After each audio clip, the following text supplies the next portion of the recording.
श्रावण महीने की 10वीं तिथि को शहद में डुबोकर श्रृंगार करते हैं। शंकर कहते हैं इसने मेरा श्रावण महीने में श्रृंगार करा है, तो क्यों ना मैं भी इसका धन का श्रृंगार कर इसको कर से मुक्त कर दूं, तब कर्जा चुका। ये केवल श्रावण के महीने में किया जाता है, इसके सिवा कहीं कोई महीने में नहीं कर सकते। शमी के पत्ते को चाहे 21 हो, 11 हो, 51 हो, श्रावण महीने की 10वीं तिथि को उसको शहद में डुबोकर शंकर भगवान के शिवलिंग पर उसको श्रृंगार करो। केवल चढ़ाना नहीं है, जब शहद में डूब जाएगा तो वो चिपक जाएगा। शिव का श्रृंगार करो। क्या होगा इससे? तो लिंग पुराण कहती है, नर्मदा पुराण कहती है, शंकर का जब हम शमी के पत्ते को शहद में डुबोकर श्रृंगार करते हैं, शंकर कहते हैं इसने मेरा श्रावण महीने में श्रृंगार करा है, तो क्यों ना मैं भी इसका धन का श्रृंगार कर इसको कर से मुक्त कर दूं, तब कर्जा चुका। ये केवल श्रावण के महीने में किया जाता है, इसके सिवा कहीं कोई और नहीं। तो बाद में कहोगे कि हमको हर महीने, तो उस महीने में कर, केवल श्रावण की 10वीं, चाहे उजाले की कर लो चाहे अंधेरी की कर लो, एक ही बार करना। तो 10वीं जब तिथि आए, 9 दिन पूरे होने के बाद जब 10वीं तिथि आए, 10वीं, शमी के पत्ते 5 दुर्वा, 5 बेलपत्र, भगवान शंकर के मंदिर में 1 शमी का पत्ता, 1 दुर्वा, 1 बेलपत्र, भगवान शंकर से अपनी कामना करके अपना गोत्र बोलकर शंकर भगवान के शिवलिंग पर समर्पित कर। फिर दूसरा पत्ता, दूसरा शमी पत्ता, दूसरी दुर्वा, फिर शिव जी पे समर्पित कर। 5 पत्ते शमी के, 5 दुर्वा, 5 बेलपत्र समर्पित कर कर 1 लोटा जल 3 बार शंकर जी को उसी जल से 3 बार समर्पित करें। अपनी कामना कर कर चढ़े हुए जल का भाग थोड़ा सा लेकर आए, घर के दरवाजे पर, व्यापार के स्थान पर उसका सिंचन करें और हृदय से बाबा से प्रार्थना करें, बाबा तेरे भरोसे ही बहुत चिंता है, बहुत टेंशन है, कर्जा बहुत है, दुख बहुत है, व्यापार चल नहीं रहा, तुझे समान। हमारा विश्वास करता है 3 महीने के अंदर जहां भी कथा होगी वहां आपका खुद का श्रावण महीने की 10वीं तिथि कि मेरे बाबा ने मेरा हाथ पकड़ा, मेरे शिव ने साथ। शमी के वृक्ष के नीचे, बेलपत्री के वृक्ष के नीचे अगर भूल से भी बच्चा, बूढ़ा, कोई व्यक्ति एक पार्थिव शिवलिंग का निर्माण कर लेता है, भूलवश भी उस पे जल समर्पित कर देता है, भूलवश भी उसके भाव से पुष्प या शमी पत्र या बेलपत्र भी चढ़ा देता है, तो वो इस संसार में कहीं ना कहीं सुख भोगता ही है, उसके जीवन में दुख नहीं। शमी पत्र की मूर्ता,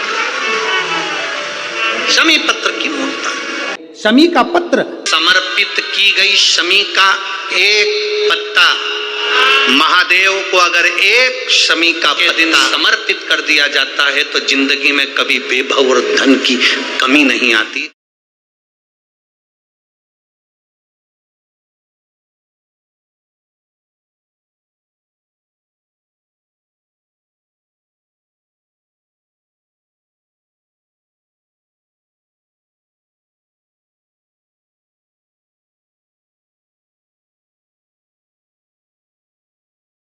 शमी के पेड़ के नीचे हम क्या कर कर जाएं कि हमारी कामना सिद्ध हो जाए, या बेलपत्री के पेड़ के नीचे हम क्या कर कर जाएं कि हमारी कामना सिद्ध हो जाए। तो शिव महापुराण में और गणेश पुराण के अंदर एक बहुत सुंदर प्रसंग, गणेश पुराण में जैसे दुर्वा का प्रसंग कहा गया, तो गणेश पुराण में शमी के पत्ते का वर्णन करा गया, तो उसमें स्पष्ट कहा गणेश पुराण में कि यदि 1 लोटा पानी, 1 कलश जल, उसमें चंदन घोलकर अक्षत के 5 दाने और पीपल के 2 पत्ते उसमें डालकर शमी के पेड़ के ऊपर उस जल को समर्पित कर कर आप अपनी कामना बोलकर जिस कार्य के लिए जाते हैं वो कार्य मात्र 3 दिन में सफल हो जाता है। मात्र 3 दिन लगते हैं। भारत में वर्णन आता है और महाभारत के अंतर्गत जब पांडवों को वानप्रस्थ दिया गया तब पांडवों ने भगवान से पूछा कि हम हमारे शस्त्र को, हमारे औजारों को, हमारे अस्त्र शस्त्र को कहाँ रखें। तब भगवान कृष्ण ने शमी का पेड़ बता दिया। शमी के वृक्ष के नीचे पांडवों ने अपने अस्त्र शस्त्र उस शमी के पेड़ के नीचे गाड़ दिए।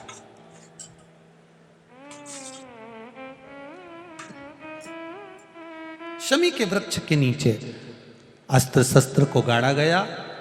जब वानप्रस्थ पूरा हो गया, पांडव वापिस आए।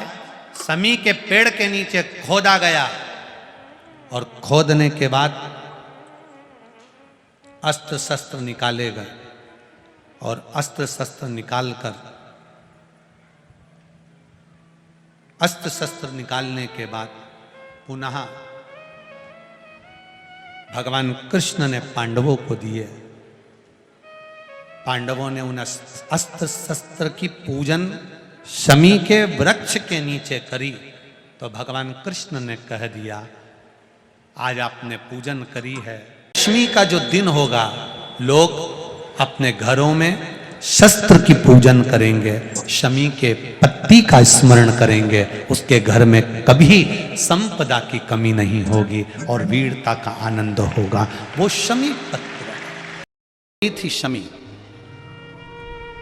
और धौम्य ऋषि के पुत्र थे मंदार। मंदार आंकड़ा पुष्प, शमी औरव ऋषि की बेटी। जब बड़ी होती चली गई तो वो औरव ऋषि की बेटी शमी ने जीवन में कुछ किया ना किया, पर एक काम औरव ऋषि की बेटी शमी करती रही कि भरण पोषण में अग्रणी रही। कोई भूखा मिल गया, औरव ऋषि की बेटी ने अपना भोजन तक दे दिया। ये बेटी का जीवन होना चाहिए। कई महाराज औरव ऋषि की बेटी शमी उसमें की थी, अगर उसकी थाली में कुछ भी नहीं बचा चलेगा, पर सामने वाला भूखा नहीं रहना चाहिए, उसको जरूर खिला देना। ये बड़े विचित्र शब्द हैं, जरा शिव महापुराण के इसको समझ लेना कि शमी का पेड़, जिस शमी की पत्ती में कांटे होते हैं, जिस बेलपत्र में कांटे होते हैं, और जिस आंकड़े को मंदार के फूल में वो दूध होता है कि आंख में चले जाए तो आंख बेकार हो जाती है, वो दूध होता है जो जहर का काम कर जाता है, ये सब शंकर भगवान को चढ़ रहा है। शमी जिसमें कांटे हैं, बेलपत्र जिसमें कांटे हैं, मंदार का फूल जिसमें जहर भरा पड़ा है, धतूरा जिसमें जहर भरा पड़ा हुआ है, ये शिव को क्यों समर्पित है? ये शंकर को क्यों चाहिए? ये शंकर के पास क्यों जा रहे हैं?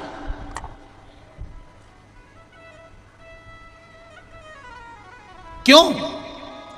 उसका एक कारण है, सत्य बोलने वाला हमेशा बुरा होता है, हमेशा बुरा होता है।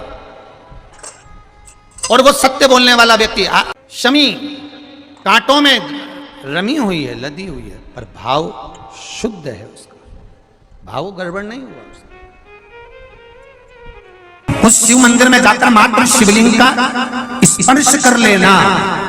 आप में से कितने लोग हैं जो शंकर जी के मंदिर में जाकर चंदन की 3 उंगलियां शिवलिंग पर घुमाते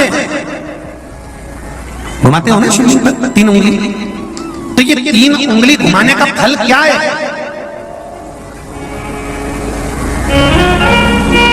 क्या फल है? इस शिवलिंग पर ये 3 उंगली घुमाई जाए तो इसका फल क्या है? तो आपको लगेगा भगवान शंकर को त्रिपुंड लगाना है। बोलो सही है गलत है? आप तो यही सोचोगे ना कि शिव जी को त्रिपुंड लगाया गया है, पर नहीं। शिव महापुराण की कथा कहती है, ओम शिव महापुराण की कथा ये सागर में जो चल रही है, इसमें आप अगर विद्येश्वर संहिता को या पार्वती खंड को निकालोगे, या आप स्कंद पुराण का या लिंग पुराण की कथा को उठाकर देखोगे, तो उसमें वर्णन आता है जब कोई पुरुष, नारी या बच्चा अगर गंध भी नहीं है, लाल चंदन भी नहीं है, और मात्र उंगली से 3 लाइन खींचता है, उसका मतलब त्रिपुंड लगाना नहीं होता। उसका मतलब होता है कि उसने एक पार्थिव शिवलिंग का निर्माण कर पूजन कर ली है। यह फल प्राप्त होता है, उसका फल ये प्राप्त होता है।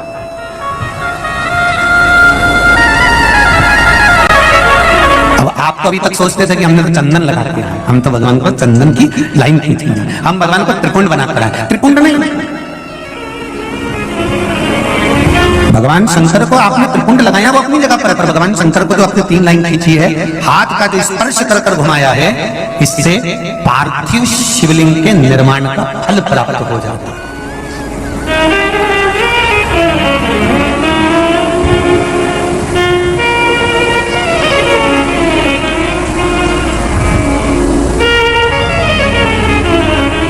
विशेष जब कामना रहती है, विशेष कामना, आज आपका मन कर गया 108 चावल के दाने मेरे को शिव जी को चढ़ाना है, 108 चावल के दाने मुझे शंकर भगवान को चढ़ाना। विशेष आज आपके मन में कोई मनोरथ बड़ा है, कोई कामना बड़ी है, और बाबा से आपने विनती करी कि मेरा ये कार्य अटक रहा है, आप पूरा करोगे, मुझे विश्वास है। 108 चावल के दाने चढ़ाना है। आपने चंदन लगाया, हाथ की हथेली पर 108 चावल के दाने जो घर से गिनकर लेकर गए हो, उसको हथेली में रखा। एक एक चावल का दाना नहीं चढ़ाया, हथेली में रखकर जो विशेष कामना, जैसे किसी कर्मकांडी ब्राह्मण से पूछा जाए, पूजन होने के बाद में विशेष अर्घ दिया जाता है, विशेष अर्घ,